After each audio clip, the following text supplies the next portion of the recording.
माझ्या वडिलांची हत्या ही कौटुंबिक वादातून झालेली हत्या नव्हती. यामागे एक खूप मोठं षडयंत्र होतं.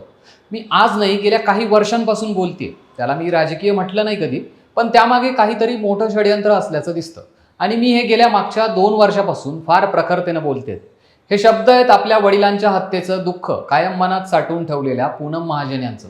निवडणुकीच्या पार्श्वभूमीवर मुंबई तक या चॅनलला दिलेल्या मुलाखतीमधून हे दुःख पूनम महाजन यांनी पुन्हा एकदा बोलून दाखवलं. आणि नेहमीप्रमाणे पुन्हा प्रमोद महाजन यांच्या गेली 17-18 वर्ष गूढ होऊन राहिलेल्या या हत्येच्या प्रकरणाची चर्चा सुरू झाली. पण यावेळी वडिलांच्या हत्येबाबत बोलताना या हत्येमागे एका कटाचा वास येतो. वडिलांच्या मृत्यूला कारणीभूत असलेल्या गोळीबारात काही वेगळे हेतू असू शकतात. यामुळे या प्रकरणाची चौकशी झाली पाहिजे अशी मागणीही पूनम महाजन यांनी केली आहे. त्याबाबत त्या नेमकं काय म्हणाल्यात ते बघा. मी महाराष्ट्राच्या आणि देशाच्या गृहमंत्र्यांना पत्र लिहिणार आहे आणि हे नेमकं काय आहे ते बघा सांगणार आहे. जेव्हा मी 2007-8ला बोलत होते तेव्हा सत्ताही आपली नव्हती. तेव्हा बहुधा मला सिरियसली घेतलं गेलं नव्हतं. पण आज मी त्या परिस्थितीत आहे की मी तो प्रश्न विचारू शकते.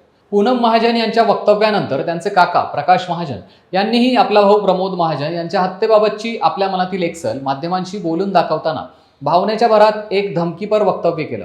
ते म्हणतात, मी आता मोठ्या धाडसानं बोलतोय की मी हयात असेपर्यंत जरी कळालं की एका विशिष्ट माणसानं षडयंत्र केलंय तर मी आज आत्मविश्वासाने आणि गंभीरपूर्वक सांगतो की एकतर तो माणूस राहील नाहीतर मी राहील. पण दुर्दैवानं तो माणूस लोखंडी पडद्याआड आहे. तो माझ्या हयातीत जर समोर आला तर मी माझी दोन्ही भावांच्या त्या करुण अंतांचा निश्चित बदला घेईन. महाजन कुटुंबियांमधून करण्यात आलेल्या हत्येच्या षडयंत्राच्या त्या दाव्यानंतर आता एकनाथ खडसेंनीही प्रतिक्रिया दिली आहे. प्रमोद महाजन यांच्यावर गोळ्या झाडल्या गेल्यानंतर ते हिंदुजा हॉस्पिटलमध्ये काही दिवस होते. तेव्हा मी तिथे जात होतो. यावेळी जेवढे येणारे जाणारे होते त्या सगळ्यांच्या चर्चेमध्ये हे षडयंत्र असल्याचाच संशय व्यक्त व्हायचा. आज पूनमताईने त्याचा उल्लेख केलाय. त्यामुळे मला असं वाटतं की तिला खात्रीशीर काही माहिती असावी. खरं तर प्रमोद महाजन यांच्या हत्येबाबत सख्या भावानेच का हत्या केली म्हणून आजही महाराष्ट्रात हळहळ व्यक्त होते. आतापर्यंत कित्येक शंकाही व्यक्त केल्या गेल्या. हा मुद्दा काही काळासाठी चर्चेत येतो. त्यावर महाजन कुटुंबियांपासून ते त्यांच्या जवळ राहिलेल्या राजकीय नेत्यांपर्यंत अनेकांच्या प्रतिक्रिया येतात. पण कालांतराने पुन्हा त्याची चर्चा बंद होते.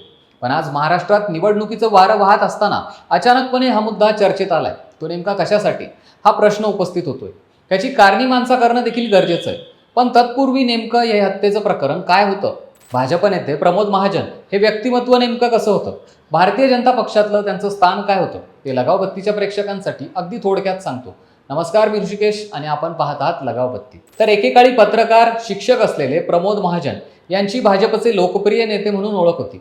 मराठवाड्यासारख्या अभावग्रस्त भागात जन्मलेले असूनही त्यांच्या महत्वाकांक्षी विचारसरणीमुळे ते राष्ट्रीय राजकारणापर्यंत जाऊन पोहोचले. देशातील प्रमुख विरोधी पक्ष असलेल्या भाजपचे ते पहिल्या फळीतील नेते होते. त्यांच्या दूरदृष्टीमुळेच महाराष्ट्रात 1995 मध्ये प्रथमच बिगर काँग्रेसी सरकार स्थापन झालं. बाळासाहेब ठाकरेंसोबत असलेल्या मैत्रीमुळे सेना भाजप युती घडून आणण्यातही प्रमोद महाजनांचा मोठा वाटा होता. देशांतर्गत आणि महाराष्ट्रातल्या राजकारणात भाजपमधील एक स्ट्रॉंग नेतृत्व म्हणून त्यांची इमेज होती. त्याचबरोबर अटल बिहारी वाजपेयी यांचे उत्तराधिकारी म्हणूनही एकेकाळी त्यांच्याकडे पाहिलं जायचं. राजकारणात स्वबळावर अस्तित्व निर्माण केलेल्या प्रमोद महाजनांची हत्या होणं, तेही सख्या भावाकडून, हा संपूर्ण देशासाठी एक धक्का होता. तो दिवस होता 22 एप्रिल 2006. प्रमोद महाजन यांच्या मुंबईतील वरळी येथील राहत्या घरी सकाळी 7-7:30च्या आसपास प्रवीण पोहोचला. नेहमीप्रमाणे त्यानं भाऊ प्रमोद महाजन यांच्यासमोर आपलं तक्रारींचं गुऱ्हाळ चालू केलं. तुला भेटण्यासाठी अपॉइंटमेंट घ्यावी लागते. तुझ्या आसपासच्या लोकांनी बिझनेस उभारून पैसे कमावले, पण तू माझ्याकडे दुर्लक्ष करतोस, असा या तक्रारींचा सूर होता. पण तुला जे काही बोलायचंय ते अपॉइंटमेंट घेऊन मग ये, मग बोलू, असं प्रमोद महाजनांनी सांगितल्यावर प्रवीणचा राग अनावर झाला. त्यानं सोफ्यावरून आपल्या जागेवरून उठत समोरच्या सोफ्यावर बसलेल्या प्रमोद महाजनांच्या समोर बंदूक उगारली आणि 3 राऊंड गोळ्या प्रमोद महाजनांवर झाडल्या. तो आवाज ऐकून प्रमोद महाजनांच्या पत्नी किचनमधून बाहेर आल्या. तोच प्रवीण तिथून निघून गेला. रेखा महाजन यांनी त्याच बिल्डिंगमध्ये राहणारे त्यांचे सोयरे गोपीनाथ मुंडेंना बोलावून तातडीने हिंदुजा हॉस्पिटलमध्ये नेलं. प्रमोद महाजनांवर उपचार सुरू होते, पण गोळ्या बॉडीमधून बाहेर न निघता आतच लिव्हरच्या दिशेने घुसून बसल्यामुळे आतून रक्तस्राव अधिक झाल्यामुळे त्यांची तब्येत खालावत गेली. 13 दिवसांच्या मृत्यूच्या झुंजीनंतर 3 मे 2006 रोजी त्यांचा मृत्यू झाला. भावाला गोळ्या झाडून घराबाहेर निघालेल्या प्रवीणने जवळच्याच पोलीस ठाण्यात जाऊन आत्मसमर्पण केलं. त्यानंतर न्यायालयात या प्रकरणाची सुनावणी सुरू झाली. सुनावणी दरम्यान प्रवीणने आपला पक्ष मांडताना अनेकदा स्टेटमेंट बदललं. कधी तो म्हणायचा की रागात गोळी झाडली, तर कधी म्हणायचा की झटपटीत गोळी फायर झाली, तर कधी सांगायचा हत्या करण्यासाठी ट्रिगर करणारी गोष्ट अपॉइंटमेंट घेऊन भेटावं लागायचं ही होती. या प्रकरणाची सुनावणी पूर्ण झाल्यानंतर 30 ऑक्टोबर 2007 रोजी प्रमोद महाजन यांच्या हत्येप्रकरणी भाऊ प्रवीण महाजनला जन्मठेपेची शिक्षा सुनावण्यात आली. जेलमध्ये असताना प्रवीणने एक पुस्तकही लिहिलं होतं. त्यात अनेक गोष्टींचा उल्लेख केला होता. दरम्यान पॅरोलवर बाहेर आलेला असताना ब्रेन हॅमरेजने प्रवीणचा मृत्यू झाला. प्रवीणला शिक्षा झाली. शिक्षा भोगत असताना त्याचा मृत्यू झाला. पण एक प्रश्न कायमच अनुत्तरित राहिला. या हत्येमागं नेमकं कारण, नेमका उद्देश काय होता? आवेगात येऊन झटापटीत गोळी झाडली गेली की खरंच या हत्येचा कट आधीच रचला गेला होता? आता याचा खुलासा पूनम महाजनांनी जी वडिलांच्या हत्येच्या चौकशीची मागणी केली आहे, तिची जर सरकारकडून दखल घेतली गेली तरच लवकर होईल, अशी तूर्तास तरी आशा करूयात. पण मूळ मुद्दा असा आहे की यापूर्वीही अनेकदा पूनम महाजन आपल्या वडिलांच्या हत्येबाबत बोलल्या आहेत. पण हत्येच्या चौकशीची मागणी त्यांनी नेमकी आताच का केली असावी? हत्येमागे षडयंत्र असल्याचा केलेला सुतोवाच अप्रत्यक्षरित्या काही गोष्टींकडे रोख करतो.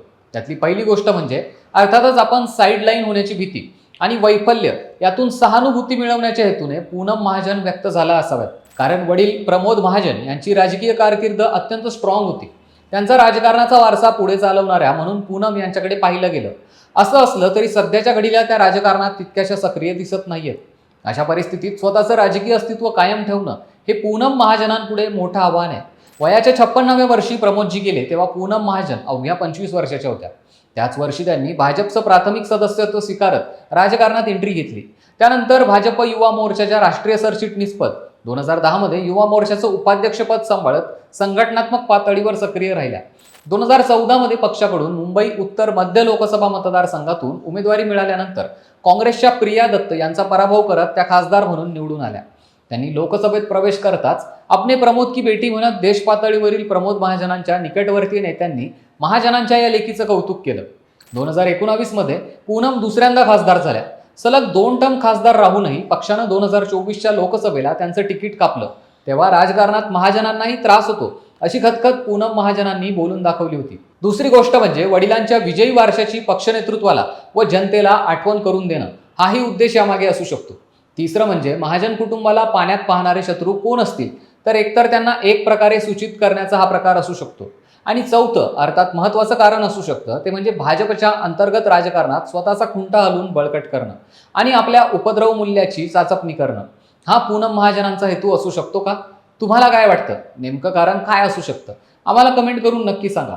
आणि आमच्या लगावबत्ती या यूट्यूब चॅनलला नक्की सबस्क्राईब करा.